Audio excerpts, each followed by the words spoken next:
tonight, I wanted to talk to you about the fourth phase of the ceasefire prisoner exchange that happened between the Palestinian side and the Israeli side, and the messages that the Palestinian resistance was sending to Israel. Again, with each and every prisoner exchange, the Palestinian resistance, they have a message to Israel, or multiple messages, and Israel takes them very, very seriously. Tonight I'm going to talk all about that.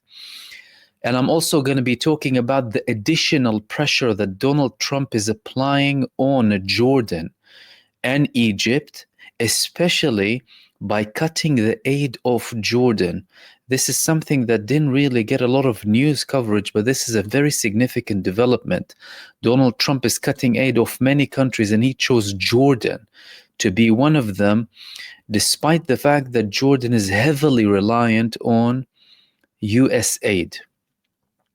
I'm also going to be talking about the Arab response when it comes to the forced expulsion proposal of Donald Trump when it comes to the Palestinians, and also about Benjamin Netanyahu and his potential plan to explode everything now and not get into phases 2 and 3, and how that's related to the attempts of Donald Trump when it comes to the additional pressure that he's applying to expel the Palestinian population before his meeting with Benjamin Netanyahu that's about to take place on Tuesday, alongside a couple of other things. And then, of course, I'll open the space up for all of you.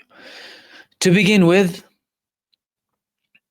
today, Al-Qassam brigades, they released this video of them releasing the Israeli prisoners of war when it comes to, of course, Gaza.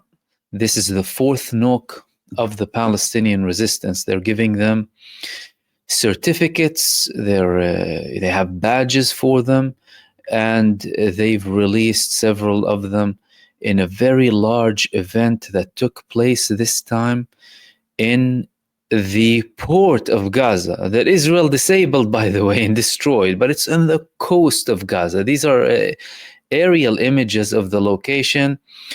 A picture of the commander-in-chief was martyred, and this is a Ram, a Dodge Ram, that they seized from the Israeli army. And again, some of their commanders with Israeli weapons sending messages to Israel that, we seized some of your equipment and we're using it, and we're going to continue to use it against you. Here they're sending a message by this, saluting the photo of MahmoodOD. The presence, it was very intense today. There were members of Al-Qassam brigades from 4 of their brigades out of their 24. In each of the prisoner exchanges, they have different members in different brigades. This time, the participants in this prisoner exchange were from the Ash-Shati brigade, Ash-Shuja'iyya brigade, Al-Zaytun brigade, and Al-Tufah brigade. And the most significant thing is the commander of Al-Shati brigade, who Israel claimed they killed before, was present during this handover. Israel claimed that they killed him, and there are suspicions that this might be him, by the way, the guy with the red and white kufi. Israel said previously that they killed him. However, he appeared now today in this military parade in Ash-Shati to release the Israeli prisoners of war. So strong messages coming from Al-Qassam brigades, and again, they're speaking with the population, normally roaming around. Israel cannot comprehend, it's like the public cannot comprehend what they're seeing. And how is it being received in Israel? Well, a massive distrust is happening in Israel, especially from the population towards all of the political and military establishment and their media too. People changing their views so quickly at a sudden moment, regardless of everything they were telling the Israeli public before. We destroyed them, Netanyahu, we destroyed all of their brigades, and we're almost done. We won't stop until we eliminate. And then they come up with these positions, sending, and this was one of them who said, this is a very happy day, speaking in Arabic, saying, I'm sitting next to the sea and next to the Gaza port. I tell the Qassam, thank you very much, and for everything. Basically, you were good with us, and 15 months was a very long time, and then he was released. He wants to say to all of the young men who were with him, saying that, I hope you're all well. Like, this is Keith Siegel, I think. And again, the Al-Qassam forces in huge numbers in the Gaza Strip and during this prisoner exchange, unprecedented numbers at that scale, with some of their own manufactured weapons as well, and dealing with the Red Cross and having these signatures in an image of strength, in an image of solidarity, of social cohesion between the people, supporting them. This is something that Israel worked a lot against in Gaza. They tried to turn the people against their resistance inside of Gaza, and from everything that we're seeing, this failed miserably. Not only because of the Israeli attempts, but because of the Israeli actions inside of Gaza. So in Israel, they also released some of the Palestinian prisoners too. By the way, there were a couple of other images coming from Gaza that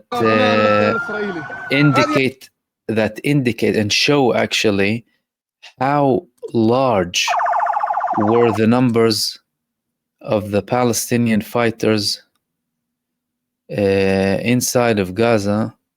This is one of them here.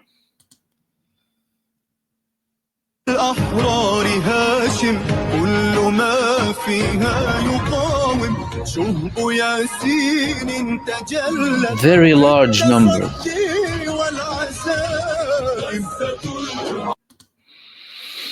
Again, from 4 different brigades of Al-Qassam brigades, thousands in the Gaza port attended this prisoner exchange.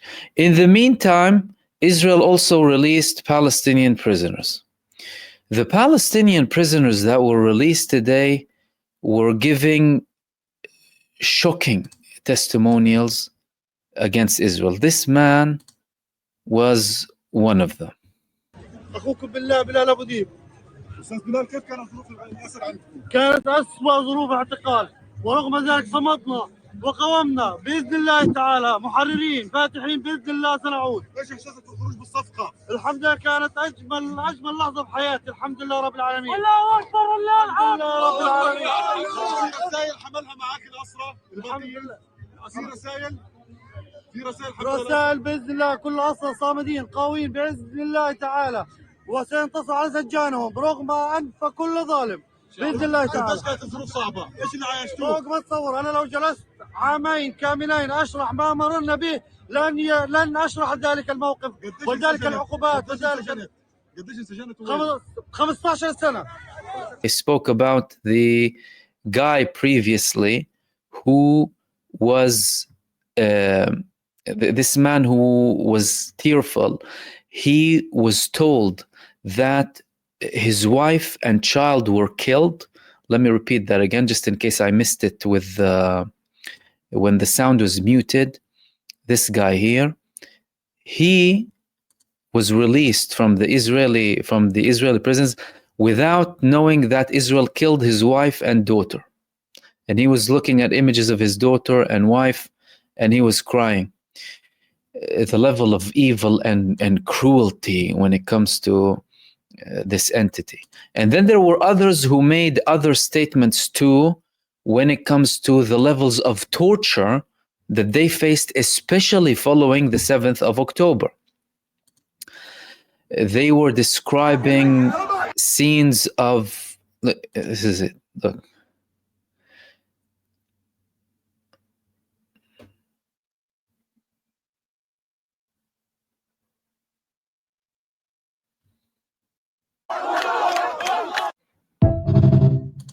This man was saying that after the 7th of October, they were torturing them so bad, and he was handcuffed and blindfolded for 7 months.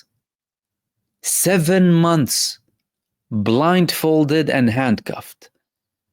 Others, well, there were images of them. I mean, the images might be a little bit harsh, but we'll try and share some of them. Like these people here. Look at the state of them. Look at the levels of torture, skin problems, all sorts of issues going out from the Israeli prisons. They were torturing them so much, beating them up until the last second. Very, very, very difficult, times that they spent in the Israeli prisons. Others, they came out with challenging Israel, like this man here, an older guy, going out saying, we won't give up, we will continue to fight them up until we liberate the whole of Palestine, saying things of the sort, basically. So some of them come up with this very strong mentality, whilst others, of course, you can see the levels of torture they've been facing from this criminal entity. So very, very difficult testimonials coming from the Palestinian prisoners, in opposition to the situation that the Israeli prisoners are being released from Gaza. And there was another video circulating of the same person who is the commander of Al-Shati brigade, who Israel said they killed during this war. There was a video circulating of him roaming around. Normally, Israel said they killed him again, like the commander of Beit Hanun, who also again popped up. This man is again showing up, and there were reports confirming that he was there in Gaza too, again today, during the prisoner exchange. And I think that's actually from today, without him having anything to cover him, really, just walking normally. So again, Israel they were humiliated by these reports, by the way. They're being humiliated time after time. It's like they can't justify anything to the population. They're saying we killed them, and then they have to backtrack. Oh, there was a false estimate. Well, how do you want people to believe you? How do you want people to believe you again? Saying that we eliminated Hamas, and these images popping up from Gaza with this massive army, basically debunking all of the lies that Netanyahu has been babbling about for the past 15 months. He said he dismantled the majority of the brigades of Hamas before invading Rafah. He was saying 4 only remained in Rafah, and that's why I need to go there to destroy the remaining brigades of Hamas. Does that look like destruction? Thousands of people, only from a few brigades, 4 out of the 24. Because in this area, several fighters from 4 brigades, like I said before, participated here, unlike with other prisoner exchange ceremonies that they have in Gaza, where other brigades participate, like the northern, other provinces, other towns, other cities inside of the Gaza Strip. Moving on to the situation of the Palestinian people inside of Gaza, of course, there's a lot to do. This place faced a campaign of genocide and full destruction, with the majority of the buildings destroyed in Gaza. However, it's not stopping the people from rebuilding. It's something mesmerizing to see, really, people already working on their destroyed homes individually, no funding from abroad, no projects, no campaign, no talking rubble, no billions required, and they're taking their own initiative and starting to rebuild all of a sudden, just several weeks into the ceasefire. Some people have intense projects, serious projects with multiple workers with them, whilst others, they just rely on their own hands, like this woman over here, building everything on her own. Simply got in a few blocks, creating her own like cement type, mud cement and what have you, and building, moving on. And you're talking about areas that faced full destruction in Gaza, all across of Gaza, in all parts of Gaza. So these were the things when it comes to the ceasefire and the prisoner exchange. Excuse me. Now, when it comes to the ceasefire, moving on to the actual ceasefire and what's happening with the ceasefire. There was a very interesting article published in one of the Israeli newspapers, quoting a man who participated in the Gilad Shalit prisoner exchange in 2011. He had an article, there was an article quoting him in one of the Israeli newspapers, talking about the plans that this man has, that Netanyahu has, saying that Benjamin Netanyahu has a dangerous maneuver planned for the hostage deal. And during his article, he's saying that Benjamin Netanyahu might actually be preparing something that is very dangerous when it comes to the negotiations. Based on what he's saying, Beskin, his surname is, the negotiations based on the second phase will begin on Monday, and it's supposed to end, this negotiation, up until the 30th day of the initial phase of the ceasefire. Now, what's going to happen to the 67 remaining prisoners of war?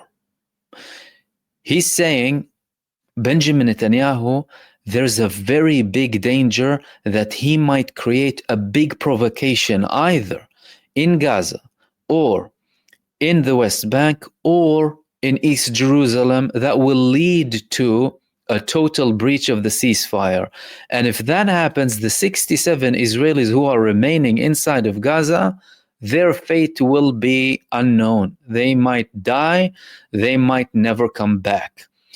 Senior members of the negotiating delegation are already preparing the public opinion in Israel that they will never retrieve some of the bodies of the Israelis who were killed by Israel in Gaza because of the destruction, because many bodies are under the rubble, including Israelis. So he's saying that everyone needs to apply pressure on Benjamin Netanyahu to implement phase 2 and phase 3 of the ceasefire. Implement phase 2 and 3 of the ceasefire and not let him get away with anything. People need to apply pressure as much as possible on him. Which leads us to this phase 2. What's happening? Why is Donald Trump adding pressure on the Jordanian side and the Egyptian side primarily, talking about the depopulation of Gaza and the forced expulsion of people? Donald Trump is due to meet Benjamin Netanyahu on Tuesday.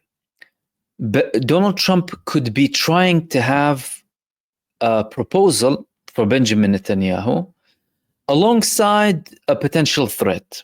The proposal would support the threat if Donald Trump comes with this nice proposal saying that, yes, we will be expelling the Palestinians, because although the Egyptian president himself went out and said it won't happen, although there was a rejection by Arab states. There was a meeting today in Cairo by 6 members of the Arab League, Saudi Arabia, UAE, Qatar, Egypt, Jordan, and the Palestinian Authority, outright saying we do not accept the plan of Donald Trump. We reject it outright. And these sides that were present today were the most important sides: Egypt and Jordan, with the borders with Israel, the Saudi government, Qatar, UAE, and also the Palestinian Authority. All of them saying no. But despite that, Donald Trump is saying no, they will accept. No, they will have to accept. They will accept. We do them a lot of favors. Why are you pressurizing them so much? What's happening? He wants to have something on the table to offer Benjamin Netanyahu before they meet on Tuesday, so that he can tell him, look, BB, we have this proposal on the table that you can sell to your public and followers, so that you can try and convince them to continuously support you, and continue to support you, maybe protect your government, and move on, please, very quickly with phases 2 and 3 of the ceasefire. Because Donald Trump, he's new in his term. Benjamin Netanyahu, he's going to finish his term. Donald Trump knows that Benjamin Netanyahu might leave at some point. You know, we might have early elections, and even if there are elections in the right time, you're just talking about 1 year. However, he knows he's a very difficult person, and to let this period pass, because he was the one who pushed him into the ceasefire. He wants to have something on the table up until Tuesday. He might even have these escalatory tones after Tuesday too, because what is he going to do? Think about it from an operational perspective. How are you going to implement something? What do you mean? Yes, they will. Egypt said no. Egypt said no over a year ago. They said no again now, not once, but twice, and they're constantly repeating that. They're sending people to protest on the borders. Jordan, there's something more dodgy going on with Jordan. I'll talk about it in a second. Egypt outright said, and when it comes to Gaza, the main side is Egypt. Is he going to do it? Is he going to be able to?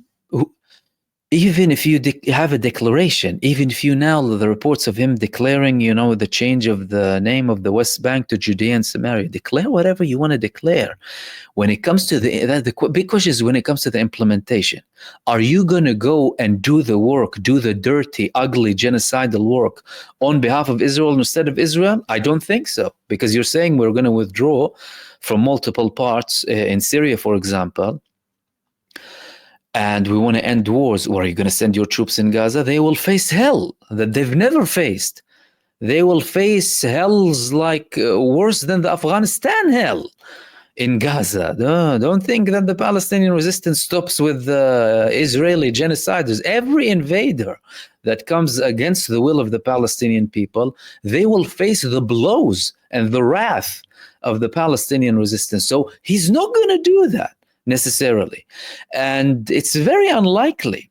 But why is he saying that? He's saying that to be used as leverage during the negotiations and to make the deals go ahead. He babbles a lot, he talks a lot. He initially comes up with these very high demands to try and get something out, have some sort of a deal. Is it going to work?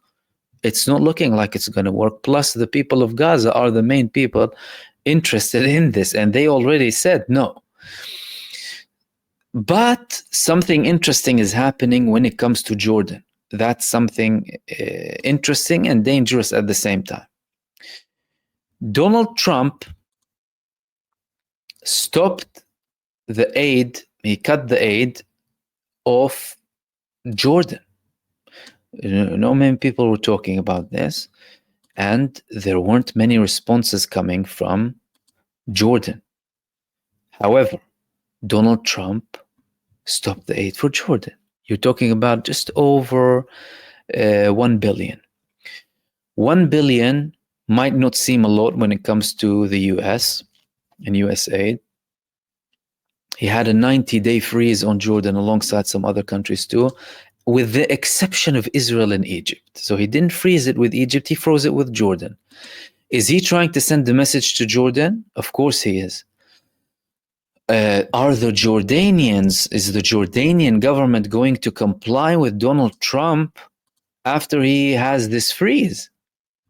That's something we're going to have to see, because so far, the only statement that we heard was the statement that came from the foreign minister of Jordan. That was several days back. In recent days, they've been more quiet, apart, of course, from that meeting that happened in Egypt. However, even with that, the fact that they participated in this meeting with Egypt, outright rejecting, jointly with other countries too, this is showing the United States that even if, again, it could be a message from Jordan, even if you want to use this aid as leverage against us, if you want to cut the aid, and that aid is significant to Jordan, by the way, over $1 billion to Jordan is a lot of money. He's saying that they're sending a message that we might have alternatives. Okay, we might not have the same influx immediately, but there are alternatives that other countries can participate in, and we can potentially have other plans. Because from a Jordanian perspective, if you're talking about expelling the population of the West Bank, they already said before, it's going to be a declaration of war. If you do that, it's going to be a declaration of war on Jordan. What does that mean? That means that, well, we're going to change positions, right? We're going to change positions, and we might open the doors to people who you don't really like. Many countries have an interest in Jordan. Iran has an interest in Jordan. Talking about Iran, which is the final thing that I wanted to mention before I open the space up for you. Iran, they are sending a message to the United States. They're saying that nuclear attacking the nuclear facilities in Iran will lead to an all-out war. And they're sending that message now to Donald Trump just before he's going to meet Benjamin Netanyahu. A military attack on nuclear facilities is the biggest mistake that the US can make, the Iranian foreign minister said in a very clear message. We will respond immediately and decisively. All options are on the table for a resolution against the nuclear threat. So, Iran, although they have had this looming response, and they were saying, no, we're interested in de-escalation, we want peace in the region, we are a force for peace, and they've proven that, they are prepared too, and that preparation is very visible. It has been very visible since their multiple attacks on Israel. It has been very visible with their support for the Palestinian resistance and other resistance movements in the region too, and has been very visible with the way they were able to protect themselves from the Israeli attack. That was a massive failure, that mostly failed. And you're talking about Iranian anti-aircraft missiles, Iranian-made, the Bavar 373, excuse me, and other systems that they obtained from Russia. And now they're even in an even better position, because they now have this strategic agreement formed already with Russia, and they have a very similar agreement with China that they try and keep on the low as much as possible, because China doesn't like to be in the forefront or being viewed as a country that participates in any armed conflict. But under the radar, they're doing everything to be the biggest superpower in the world. So, from an Iranian perspective, they're still open, but again, they're open for the option that things might escalate, and they surely do not have faith in Donald Trump. They know that Donald Trump destroyed the previous agreement that they had with the Obama administration, although Trump 2.0 appears to be slightly different than Trump in the first period of his presidency, when he did all of these things against Iran.